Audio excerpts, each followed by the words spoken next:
Now we're down 2 starters with Jalen Suggs going out injured in the semifinals of the NBA Cup. What are we going to do with the rotations? I'll go through our best lineups from the website Cleaning the Glass to find out what they might do. This is the Orlando Magic Nation, your source for all things Orlando Magic on YouTube. For Magic fans, by a Magic fan. I'm Edwin Valentine, and I want to thank you very much for clicking on this video and spending a little bit of time talking Magic with me. You got to do the normal YouTube things. Hit that like, share this video, drop a comment below, and if you want to do so, hit that subscribe so you don't miss out on any content that I produce. So when Jalen went down in a heap, basically against the Knicks, it was another moment where your breath was taken away because you're like, oh no, is he's going to be down? We saw the same thing happen when Franz went down. Franz was holding his knee, and we were super concerned.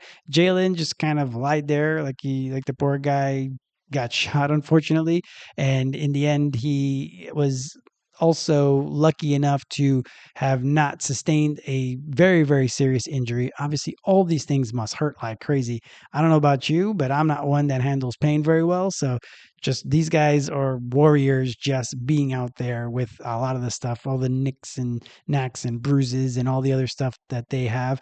For me, I'm a big weenie in that respect. So, anyways, but luckily he's not going to be out months and months. Hopefully, he's only going to be out a couple games. Obviously, we will see. The Magic are likely going to play very slow with Jalen because he just can't help himself. Jalen's that guy. He's going to be out there and he's going to make sure to continue to give it his all. And that's why we love him. That's why we call him the heart of the team.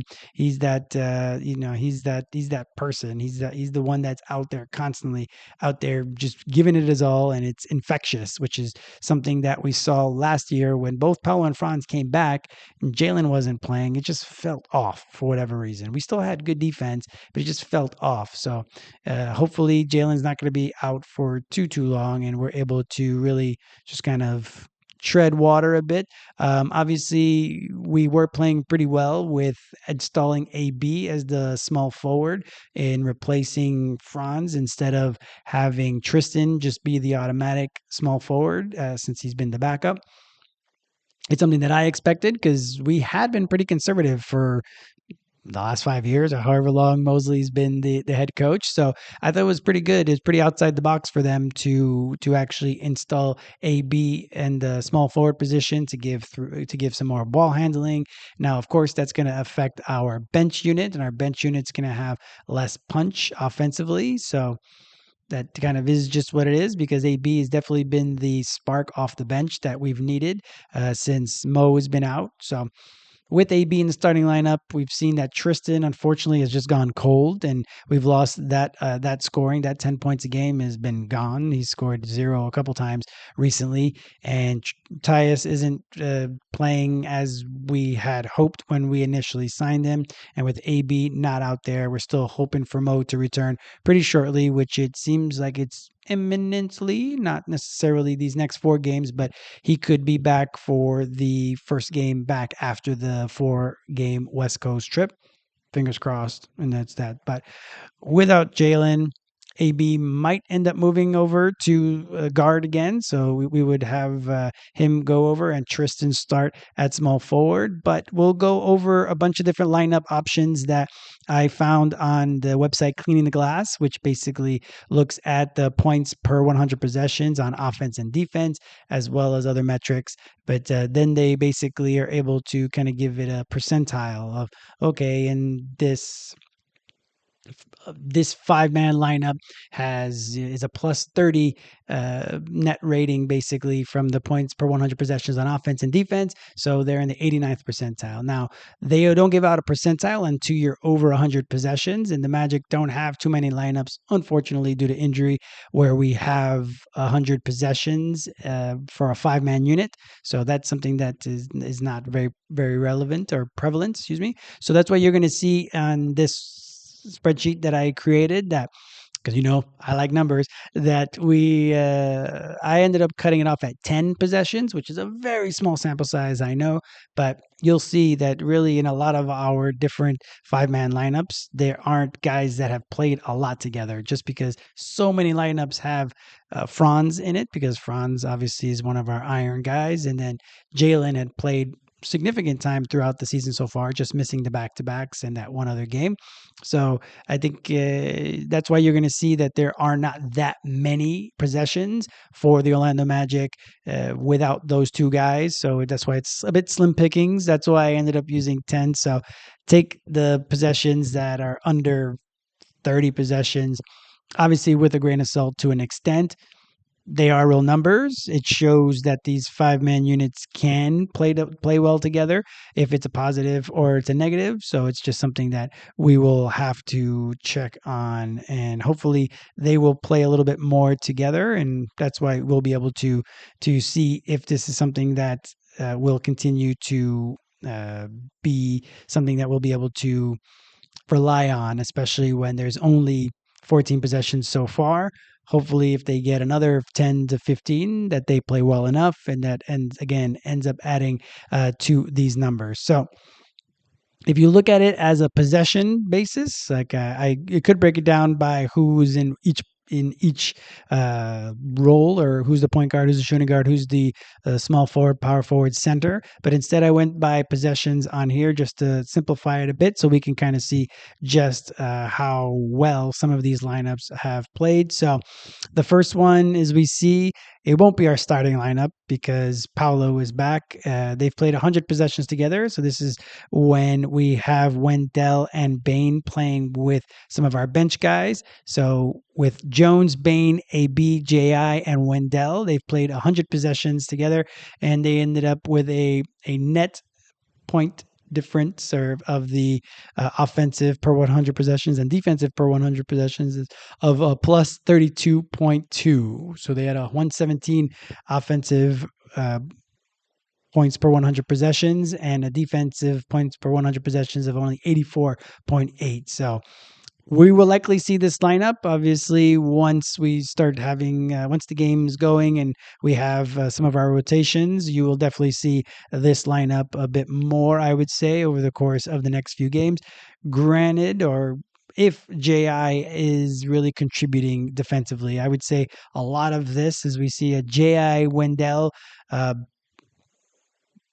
power forward center combination, I think, plus AB hounding them. So if you look at the front court of those three defensive hounds, you can see why it's at 84.8 points per 100 possessions on defense, and that's obviously where the bulk of the net difference is. So we'll see. That's going to be definitely a lineup that we'll see over the course of the game, but that likely won't be the starting lineup on here. I would say if we're going to look at the starting lineup, so if we want to just kind of start there and then go on to what the different rotations can be, the starting lineup, it really, like, you can see that it could either be a Bane, AB, Tristan, Paolo, Wendell starting lineup. They've had 36 possessions together.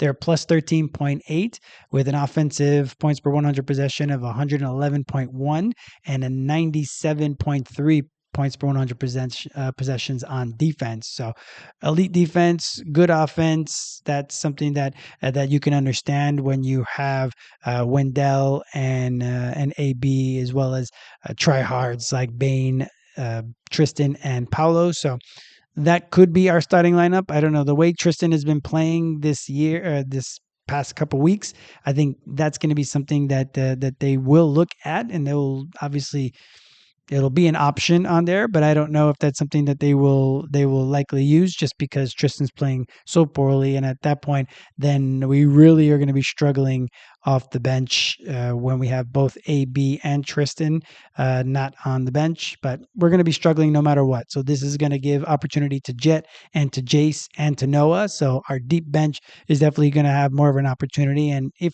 we need more defense, they're likely going to activate Kane Jamahl Kane for this game, so he'll be out there. He's probably going to get some minutes when at small forward when we're going to need some extra defense. So we shall see. Kane isn't the best shooter, but he's a very good cutter and able to finish around the basket. So maybe as a two-way player, people will forget about him. He's not going to be deep in the. He's going to be deep in the scouting report.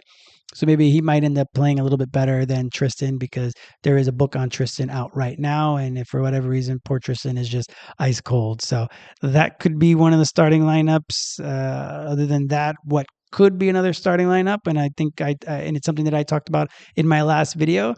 Jase, Bane, AB, Paolo, and Wendell. We can have that as a starting lineup that has had 19 possessions together. It has a negative 10.5 net rating with 152.6 points per 100 possessions on offense and 163.2 points per 100 possessions on defense. So defense, no bueno on that one. Obviously, Jase is going to be a little bit on the smaller end, so they might be attacking him. Obviously, Jamal Murray is going to be the first test we're going to have against Denver, so that might not be the lineup that I would do in this first game, just because it's against Jamal Murray. But maybe in Utah versus lesser competition, and playing against Steph is going to be quite a challenge as well. But I was going to learn, I guess, in the end, and really at this point we don't have too many more options when it comes to point guards because we know what Jones is as a defender, and Jase, we've seen him be able to at least affect guys a little bit more than Jones because of his frame. His frame is a little thicker than Tyus's, so I think this should be a starting lineup. Maybe not for Denver, but definitely should get some run during the 4-game West Coast trip. So I think that's, if you look at any of the other ones here, Jones, Bane, AB, Tristan. No, not Tristan. We have Paolo that would play. So yeah, those would probably end up being the best of the starting lineups. If you look at which of the other ones technically we could do, no, that's probably the best. Those are probably the best ones, to be honest. Now, if we go over through some of the other ones that we will see throughout the course of games, Bane, AB, Tristan, Paolo, and Goga together played 54 possessions. They have a negative 11.2 net rating with 124.4 points per 100 possessions on offense and 135.3 points per 100 possessions on defense. That's a bit surprising with AB, Bane, and Goga out there. So that's for it is what it is. Those are the numbers. It's been 54 possessions, which again isn't a lot. Most of these are not a lot of possessions, and in the end, you're kind of taking each one with a grain of salt. That could be in one of these games where, for whatever reason, the other team got hot at the right time, and or other teams over the course of these different games, just for whatever reason, they get hot during that period, or just you never know. It could be anything, but the numbers don't lie. Those are the numbers. So it is what it is. Also, though, but with the other 4 guys, but with Jones in for AB, or in for Bane is interesting. So it's Jones, AB, Tristan, Paolo, and Goga, 50 possessions. They're a plus 32.9. It's almost identical to the one with Jones, Bane, AB, JI, and Wendell, which is interesting because they had 111. No, they have 110 points per 100 possessions on offense and 77 points per 100 possession on defense. Now, that's not sustainable. 77. That's incredible. And if that got up to 100 possessions, that's gonna rate very, very well at plus 32.9. But yeah, it's interesting because again, Jones is a smart defender. He's a good team defender. He's just gonna get picked on, and if he has to play Murray, I think that's going to be a challenge. That's why I would likely play AB. I'd play AB, Bane, Tristan, Paolo, and Wendell to start. That's how I would start the game, just because we're going to need somebody to really slow down Jamal Murray, especially with some of the other offensive choices on the team right now for Denver. That's likely going to be the best one for the Magic, and the Magic will be able to have at least a good defender on Jamahl Murray. Jamahl Murray still might cook, and it is what it is. But at least we tried to have one of our better defenders on Jamahl Murray. So there's that one. If we look at another good one, Jones, Bane, AB, Noah, and Goga. So Noah showing up there in 27 possessions. They're plus 39 in net rating. So that's a pretty good one there. Mostly on the offensive end, defensively not so great. And if we look at the rest of them are a lot of negatives, unfortunately. So that just shows how important Jalen and Franz are to this team. Then a lot of the different combinations, there's a lot of negative net ratings, unfortunately, for the Magic. So we got our work cut out for us in the next few games. The other interesting one would be Jones, Bane, AB, Noah, and Wendell. Only 11 possessions, but 65 plus 65.9 difference, and it's mostly on offense. 190 points per 100 possessions. Not going to continue that rate, but again, if it's something that it seems in the right matchup, we might be able to really get away with it. And really, we're just biding time until we're able to get Franz and Jalen back. So we'll do our best at trying to mitigate as much hemorrhaging on defense as possible. We were able to continue to have a really good defense last year when Jalen went out. Right now we're sixth in defensive rating in the NBA, so let's hope we don't slip too far in the next few games. Obviously, Denver has the ability to put 130 on us, but that's something that we hope we are able to contain a little bit. And this game, I see our defense being better in this game than it was in the Boston game, where so many people ended up missing. We ended up missing four guys at by surprise at the end there, with Wendell missing, and then a very last minute scratch with Goga. So we've had a couple days to be able to really spend time with the coaching staff, playing together. That's something that Jamahl Mosley really hammered home in his sound. So if you go to the YouTube channel for the Orlando Magic, you should really end up doing that, because it's a very good thing to see and hear the coach and the players be asked questions by the media. And in his session, basically Mosley ended up talking about the practices that they've had this week, which is going to be very important, because in the Boston game, it was a back-to-back, leaving the game. It was New York going to Boston, and we ended up losing that third game to Boston, which or the third game for the second time in the year we lost to Boston when we played them the third time. And that's something that will hurt in the standings, but it kind of is what it is.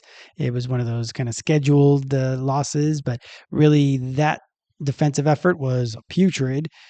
So hopefully, with a lot of time spent together in the last few days of being able to practice with the lineups that they're going to be using for this road trip without Jalen, then at least that's going to be a good thing for the Magic, that they've had some time together to at least talk, to communicate, to hopefully be able to be on the same page, so that we don't give up 140 to Denver, which we could. Like, they are a very, very good team, and we are shorthanded. So especially two of our better defenders. So it's going to be a bit of a tough sledding for the next couple games if Jalen is not able to get back quickly. And even if he is able to get back quickly, we don't know how he's going to be running exactly. So knowing him, he's going to try to tough it out, but we really do need him more at 100% for later on in the year. While we do need to be winning games just for standings and making the road in the playoffs a little bit easier, we're going to need Jalen to be at 100%.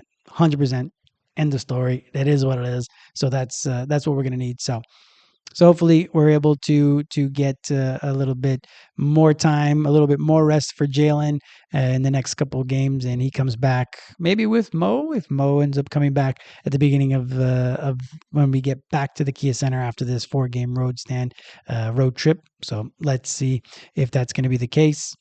hopefully Jase gets a lot more run in the next couple games because he's balled out. So even if it's against the backups on the other teams, or if they throw him into the deep end with the starting lineup and improve on the numbers that they've put together as a 5-man unit so far, it's going to be an uphill battle the next couple games. It's going to be uphill because the Magic are going to be shorthanded, but I think with the defense that we normally play, with Bane being on the team, we have that extra firepower that we didn't have last year.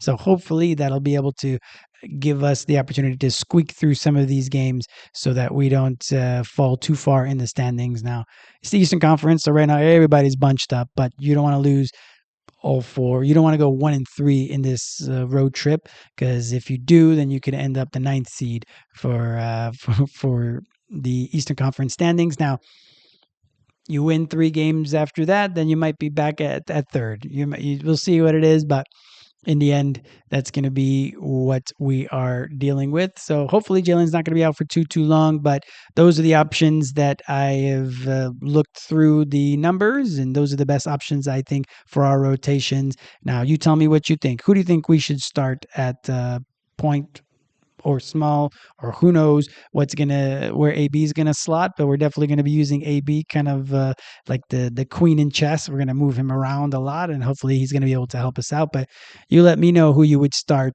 in place of Jalen and Franz. So drop it down in the comments, and as always, like, share. If you want to do so, hit that subscribe so you don't miss out on any content that I produce.